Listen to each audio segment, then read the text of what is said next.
సనాతన హిందూ ధర్మంలో మాసాలకు ప్రత్యేకత ఉంది.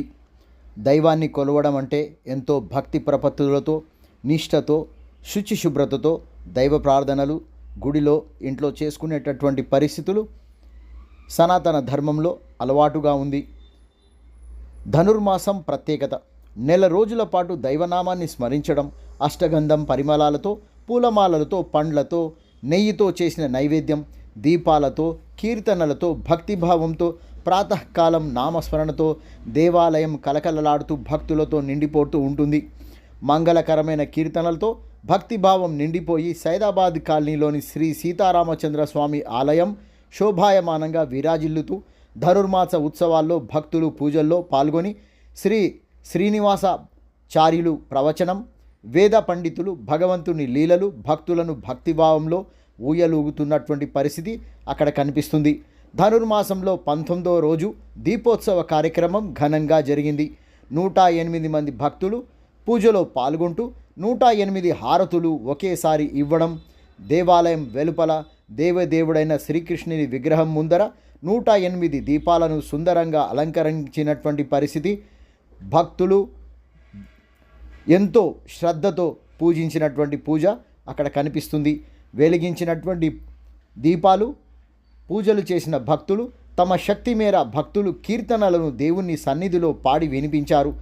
దైవ కృపా కటాక్షములకు పరితపించిన భక్తులు దీపోత్సవ కార్యక్రమంలో ఉన్నారు.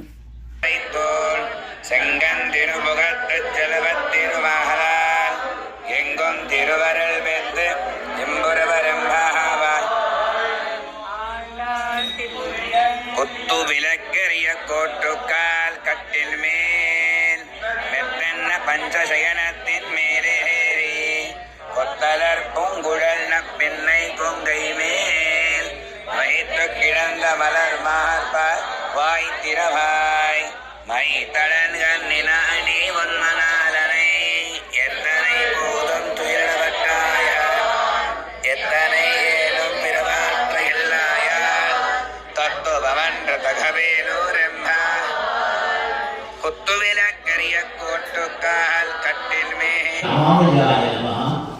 कर्कटे पूर्वफल्गुण्यां तुलसी कारणोद्भवां पाण्डे विश्वम्भरां गोदा वंदे श्री रंगनायके. प्रिय भगवत बंधुधर श्री श्री श्री त्रिदंडी श्रीमन्नारायण रामानुज చిన్నజీయ స్వామి వారి దివ్య మంగళ శాసనములతో అనుగ్రహంతో సాధువాదం సైదాబాదు కాలనీ శ్రీ సుదర్శన లక్ష్మణ హనుమత్ సమేత శ్రీ రామచంద్ర స్వామి వారి సన్నిధిలో ధనుర్మాస మహోత్సవం అత్యంత వైభవపేతంగా జరపబడుతుంది. స్వామి అనుగ్రహం చేత ఈ విధంగా భక్తులెల్లరూ కూడా ప్రతినిత్యం విశేషమైన ఈ సేవలో పాల్గొంటూ ఈరోజు కుత్తు విళక్కరియ కోట్టుకాల్ కట్టిల్ మేల్ మెత్తన్న పంచశేనത്തെ మేలేరి అనే ఈ పాశురన్నాడు దీపోత్సవంగా కళ్ళను వేంత్యం చేసుకొని దీపారాధన చేసి స్వామికి విశేషంగా మంగళహారతులు ఇచ్చి స్వామి యొక్క పాశుర విన్నపాన్ని చేసి వారి అనుగ్రహాన్ని పొందినారు. ఈరోజు కాకుండా మళ్ళీ అన్ని విలోహనంగా పాసులన్నాడు విశేషంగా 108 మండులు మంగళహారతులతో స్వామిని పురప్పాటు సేవలో సేవించుకొని వారి యొక్క కృపకు పాత్రులవుతారు. 13వ తేదీ భోగి పండుగ రోజున సాయంకాలం 5:30 నుంచి శ్రీ గోదా రంగనాథ కళ్యాణ మహోత్సవం జరుగుతుంది. కాబట్టి భక్తులెల్లరూ కూడా విచ్చేసి స్వామి అనుగ్రహాన్ని పొందాల్సిందిగా కోరుకుంటూ ముఖ్యంగా ఈ ఛానల్ శివకుమార్ గారికి అనేక శుభాశీస్సులు తెలియజేసుకుంటూ స్వస్తి.